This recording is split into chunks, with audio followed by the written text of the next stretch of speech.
Greetings, gents, and welcome to episode 12 of Econoclasm. I'm back from my unplanned month-long hiatus. Over the holidays, I pretty much had people here for 3 straight weeks without much of a break, so I wasn't really able to record anything since last episode, aside from the Mike Tomlin Master of Mid video last week, which was not an Econoclasm episode. That was just a video that needed to be made to talk about how awful Tomlin was. It did pretty good as a video, got almost 300 views, which is more than double my most viewed video so far, so that was pretty cool. Since it did so well, I picked up at least, I think 3 subscribers from that video. It's pretty sure it's from that video. I don't know if I should keep doing sports content on the side, because I could, and I don't want to make the podcast a sports podcast.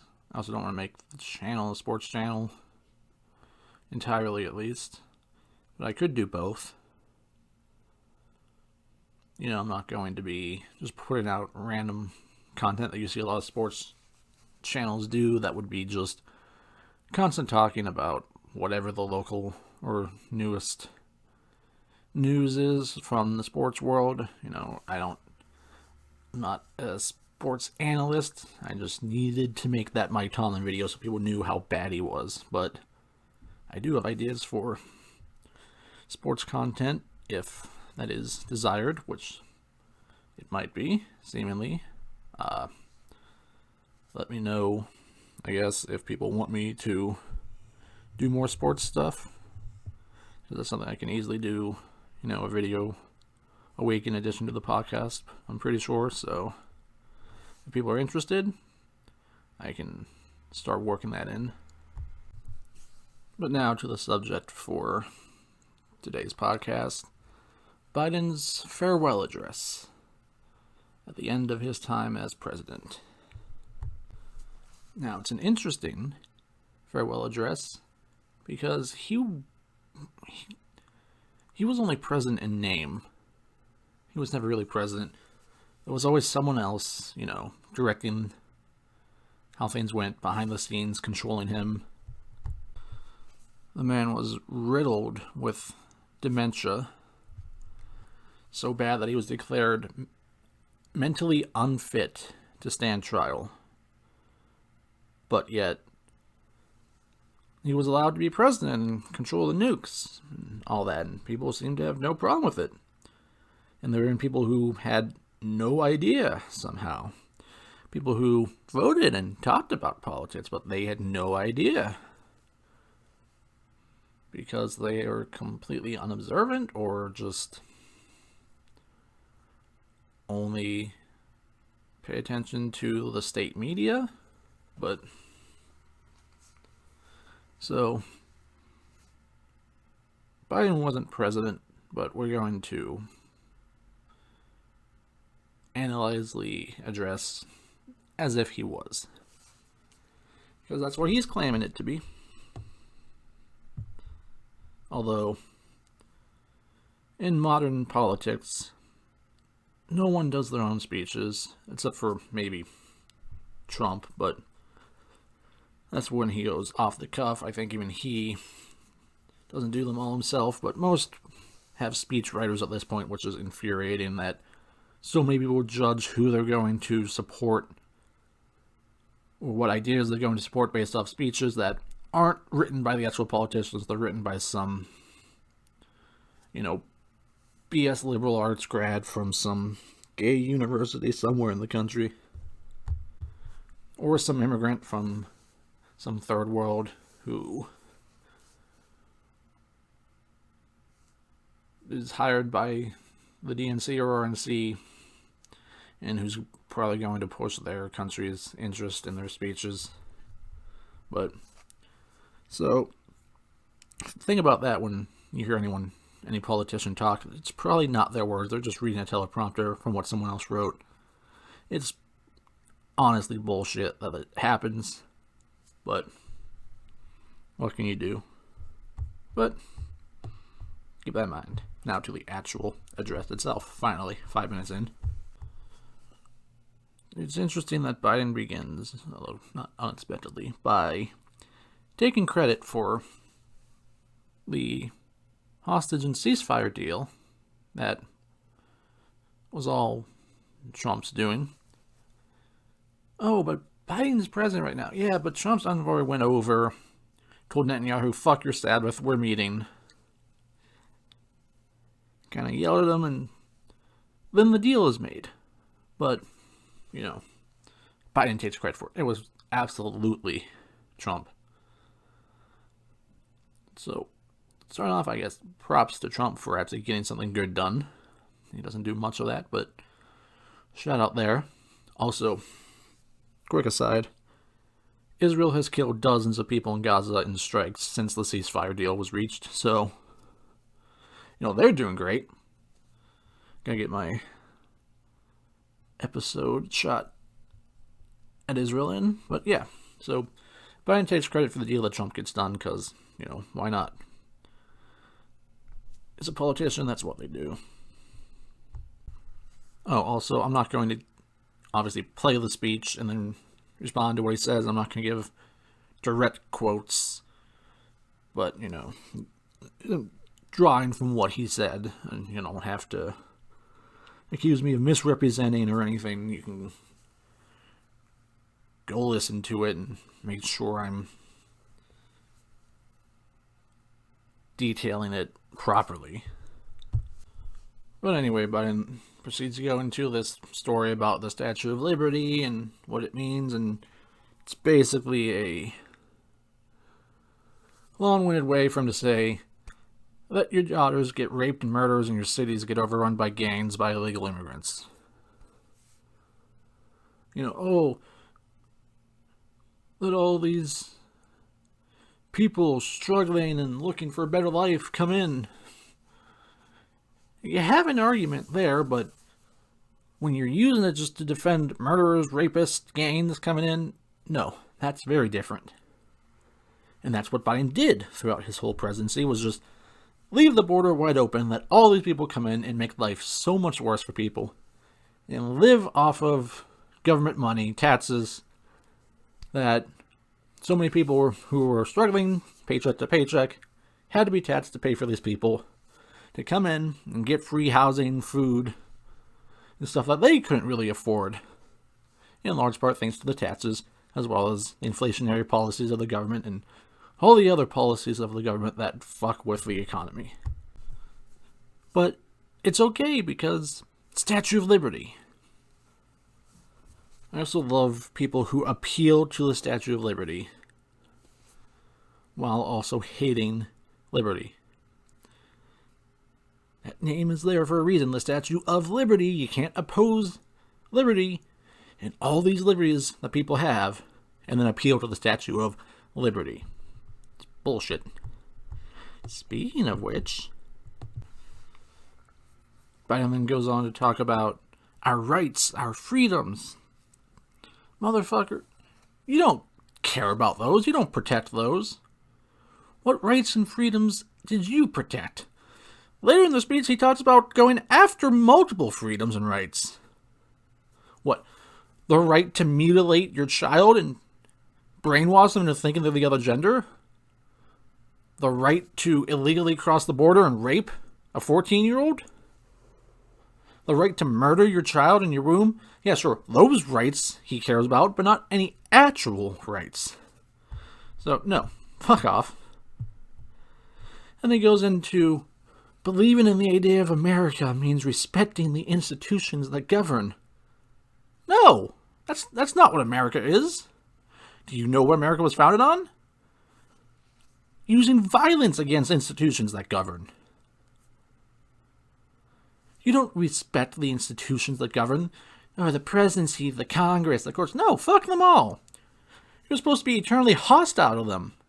They're supposed to be afraid of you. You're not supposed to respect them. That's not what America is. It's complete bullshit. And one of those institutions he talks about is the free and independent press. Oh, jeez. No. We don't have that. He's talking about people attacking the free and independent press. Meanwhile, he's referring to the state media. CNN, MSNBC, WAPO, New York Times, going after these groups who are in line with the CIA and FBI and Operation Mockingbird and parrot the government talking points. Free and independent press. No. That's not free nor independent. It's state-controlled media. If anything, Biden has been fighting against the free and independent press. Look at all the tech censorship his administration pushed to shut down anyone with different ideas or who were reporting things that weren't in line with the government narrative or who was doing actual journalism. No, you don't give a shit about the free and independent press. And it goes into talking about hiring Americans. Keep in mind that like 90% plus of jobs, I'm not sure exactly where, I think it was in, corporations specifically, but I saw the stat that was literally over 90% of jobs went to foreign boards. No, whether they're citizens or not doesn't matter. They're not Americans.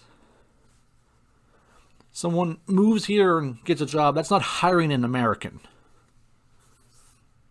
I know plenty of people who have struggled to find jobs because all these jobs are out there, but they're going to people who aren't born here. You're not hiring Americans.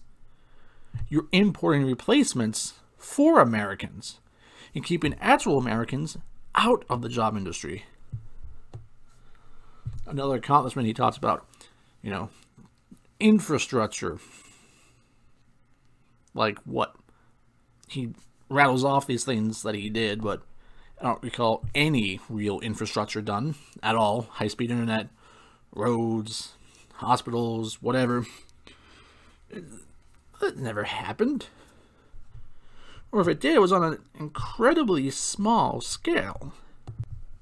And he talks about protecting children and families with gun safety. This new gun safety law, the most, comprehensive in the last 30 years, he said. Sure, you care about protecting children and families, while letting that open border, letting all these illegals and criminals come in, rape, murder, gangs, protecting children, but you're a champion of abortion rights, which murders countless children. So yeah, you don't care about protecting children and families. And guns are one of the best ways to protect people. Guns overwhelmingly protect people more than they hurt people who don't deserve it.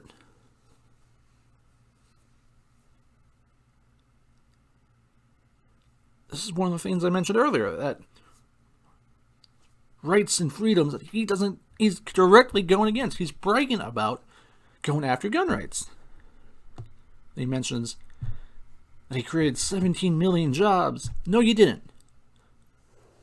The COVID lockdowns put people out of work, and then after the lockdowns, people simply went back to work. You're not creating jobs.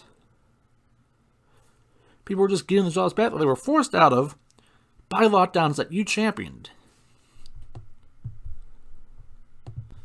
I'm basically trying to go rapid fire here because there's a lot to mention, and I don't need this to be an hour-long video, especially because I'm trying to finish this so I can go watch the Lions game, which started probably like 20 minutes ago at this point.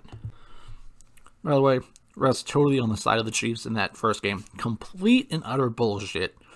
Absolutely ridiculous calls against the Texans. No calls against the Chiefs. Terrible refereeing. The entire officiating crew should be fired and barred from refereeing anything above high school level. Anyway. Biden goes on to say, I kept Ukraine free. Yeah.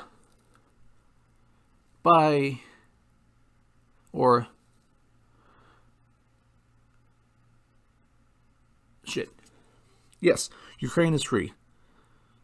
And you stopped a deal that would have ended the war that has killed hundreds of thousands since then. You sent Boris Johnson over to tell Ukrainians don't accept the deal that you basically agreed to. Keep fighting this war. Keep letting hundreds of thousands of innocent people on both sides die. Plus, the war never would have happened without the constant antagonization of Russia by NATO and the US and the West and people like Obama, the Clintons, Bush, all friends of Biden. Policies I'm sure Biden would have agreed with and supported when he was in the Senate and vice president. Go watch my Russia-Ukraine episode to hear more about that, but yeah, no. Kept Ukraine free. The war never would have happened without people like you, and you're responsible for the war still going on instead of having a ceasefire where the war could have ended long ago. He talks about strengthening NATO. That's a bad thing. NATO needs to go. It is a relic of the past, and we are making things worse and risking nuclear war because of NATO. Throw NATO in the garbage. Get rid of it. It's done. I don't care about it being strengthened. It's not a good thing. And he says, I know America is in a position to succeed. Meanwhile, I spent the past year plus talking about how awful it would be if Trump wins. Yet Trump wins and is about to become president, and yet America is in a position to succeed. So were you lying the whole time when you were talking about America was doomed if Trump got elected? Or are you lying now and saying that you know America is in a position to succeed? Which is it? And what's fun is his warning of oligarchy and power concentrated in the hands of a few ultra-rich.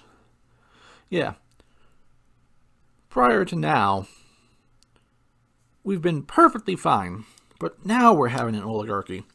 It's not like an oligarchy wasn't a thing for decades at this point, and that the ultra-rich aren't controlling things, and that we don't have basically the same people running the government and running the country. Gee, we had two people with the last name Bush become president shortly after one another. We had Clinton as president, and then someone else named Clinton, his wife, almost became president in 2016. Biden has been in, he prides about being in public service for 50 years. Is that not an oligarchy? You were a senator forever, then you were vice president, then you were president. The same people are running everything. Just the same small group. That's an oligarchy. You are part of the oligarchy. Don't give me the bullshit about warning against an oligarchy. What, because maybe some members of this new oligarchy aren't in your favor? They're going to keep doing the same shit. Well, just because they're slightly different? No, you can't complain about that. And he mentions how workers stood up to the robber barons and busted the trust to create the middle class. There's so much wrong with that. That I'd probably have to do an entire episode just about that. Otherwise, I'm going on like at least a 15-minute tangent about that. But just know, the truth you've been told about the robber barons and the trust of the late 1800s and early 1900s, it's not true. Go look at the Mises Institute. I'm sure if you just Google robber barons, Mises Institute, you can find what you need there, but at some point, probably soon, I guess, since I mentioned it now, I'll do an episode about that so people can, understand why I'm saying it's completely false. And he wants to talk about the existential threat of climate change. The Earth naturally going through cycles. The fact that we're at the tail end of an ice age. We are currently in an ice age. But, the Earth just naturally warming is such a threat. People are really, what's the word I'm looking for? Arrogant to think that the world should always exist as it is when they become aware of it. Things change. You have to accept that. The climate changes. It's a natural process of the Earth. And the human impact on it is negligible. Especially in the United States, the average individual has such a minuscule impact. Even combined as an entire country, the impact of everyone on the climate is very minor compared to like all these celebrities and politicians with private jets who put out more CO2 emissions in one flight than the average person does in an entire year. When you have China, India, the Philippines, Indonesia, all these countries over there who are polluting so much more than the US or anyone in the West. It's ridiculous to think that the US is somehow responsible for climate. And he talks about California and North Carolina. The wildfires in California are the government's fault. They didn't manage the wildfires properly. They didn't do the proper controlled burns. They didn't take care of the forest like they were supposed to, because Gavin Newsom is god-awful. They didn't refill the reservoirs, so the firefighters didn't have water to fight the fires when they first started, and allowed it to spread. And then you've got the DEI, Los Angeles Fire Department, who cares more about social justice and, representation of blacks and gays and trans in the fire department as opposed to, fighting fires. No. The California wildfires aren't the fault of climate. It's the fault of the government and leftist ideology. That's who's responsible. If you lost shit in the fires, that's who to blame. It's not climate change. There are people who very clearly are responsible. Jeez, I've still got a lot to talk about. North Carolina probably wouldn't have been as bad if the government wasn't constantly fucking with the relief effort. They weren't letting people in to provide relief. Oh, it had to be the government doing it. And they're going to intentionally slow it all down. Not help people who are Trump supporters. Because that's what the FEMA employees were doing. It's what whoever was in charge in the area was telling people to do. So, yeah. Oh, it's climate change. No. It wouldn't have been such a massive problem if the government wasn't in there fucking everything up.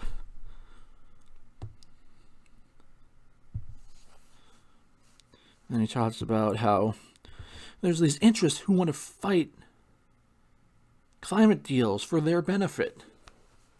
Yet it's convenient how all the time when people talk about combating climate change, it's always, the solutions are always benefiting the government. It's always giving the government more power. But, that's perfectly fine. It doesn't matter who that benefits. Because, that's just a noble goal of fighting climate change. No, you're very clearly manipulating the narrative and lying about what's going on to give the government more power. But that's perfectly okay. And then we get to the most fun part, where he references Eisenhower talking about the military-industrial complex in his farewell address. Which, by the way, since then, it's only gotten worse. And Biden has been a great friend of the military-industrial complex. But Biden was warned about the tech-industrial complex. He's had no problem with it when the tech companies were doing whatever the government asked. When he was directing the tech companies how to operate and censor speech and kick people off platforms and what people could and couldn't say, that's perfectly fine. But because now private citizens are in control of tech companies instead, very clearly going after Elon Musk and wanting Twitter to be more free speech, which Elon's had some problems in that regard, but it's at least better. It's not kowtowing to the administration as to what to allow. But that's apparently problematic, because now there's this mass spread of misinformation and disinformation. By what standards Are we declaring that?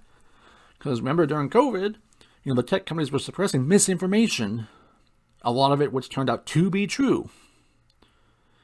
It's like, oh, well, we didn't know at the time. No, we fucking did. The government was kicking off genuine experts, virologists, doctors, who were saying, no, the government's narrative is wrong on this. Here's the truth. But because it was going against the government narrative, they were kicked off.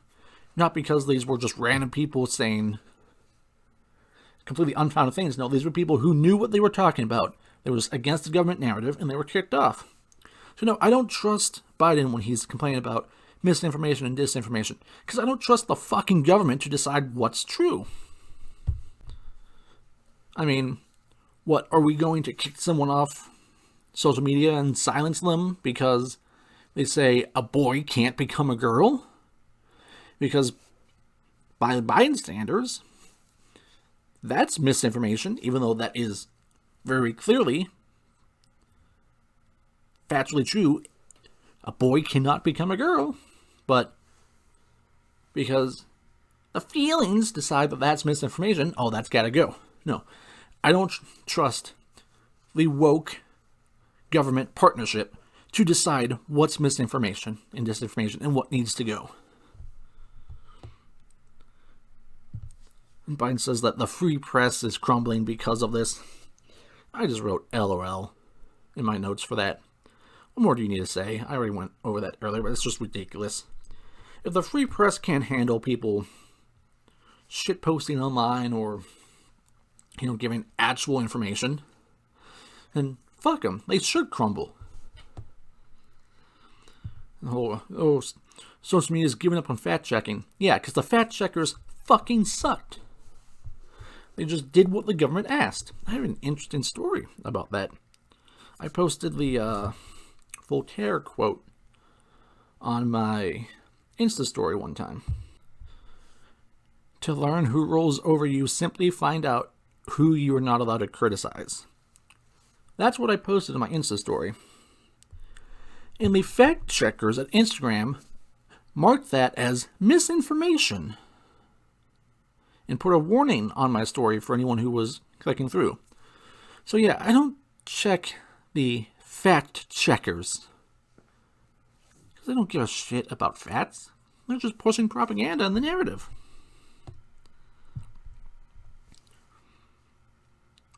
Then I think this is a direct quote. I'm not sure, but truth from Biden's speech. Truth is smothered by lies, told for power. And he's saying that for, people pushing misinformation and social media allowing people to speak freely. But that is the best description of government in the state media I've ever heard. Truth is smothered by lies, told for power. That's exactly what the Biden administration was. That's exactly what the state-run media was doing. But yet, he's claiming it's people being allowed to speak freely. The whole thing was just anti-free speech. You can't let people have free speech. They have to be shut down. So that way the government can control what the narrative is and what's said. Oh, if, what someone says doesn't line up with what the government decides is true, then it's misinformation. It needs to be suppressed. Because we know the government always bats 100 or 1,000 on, they don't bat 100. But we know the government is perfect with what they say is the truth. They never lie to us, no. No, there was a ship in the Gulf of Tonkin. Saddam Hussein did have weapons of mass destruction. If you get the COVID vaccine, you won't get the disease and you won't spread it. So, I mentioned earlier how everyone has speechwriters. So, some liberal 30-some-year-old probably wrote this part in the speech. To whoever that was, go fuck yourself. For appealing to Eisenhower's military-industrial complex to try to support suppressing free speech. Fuck you. Honestly, whoever wrote that, I hope you get cancer. Because you deserve it.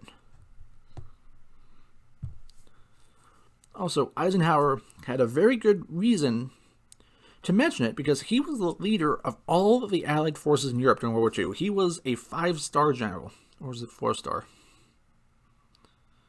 See, I don't know because they want to do 5-star because they want to elevate anyone to the level of Washington. Although I think they made him technically like a 6-star, quote unquote. So that way they could do 5-star generals still. But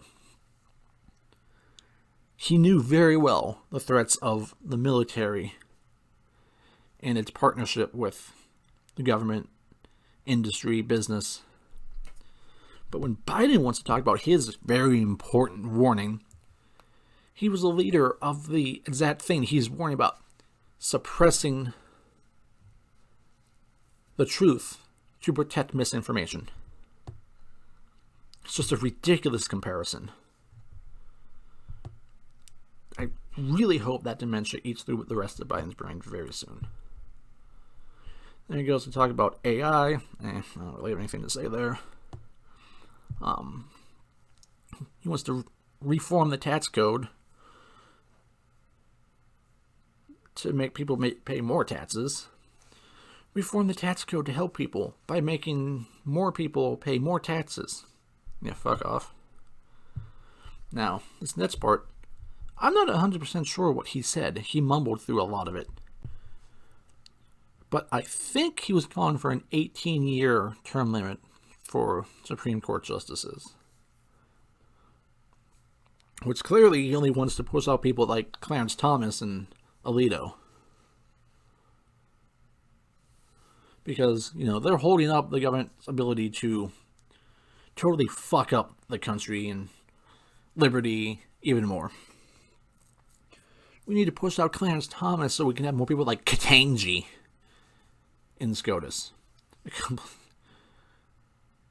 Yeah, get rid of actual legal scholars and just bring in more DEI hires. We saw how great that's going in California. Ridiculous.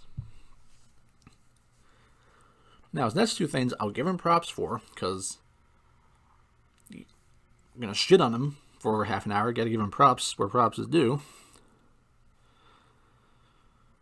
He wants to ban members of Congress from trading stocks while they're in Congress. Good.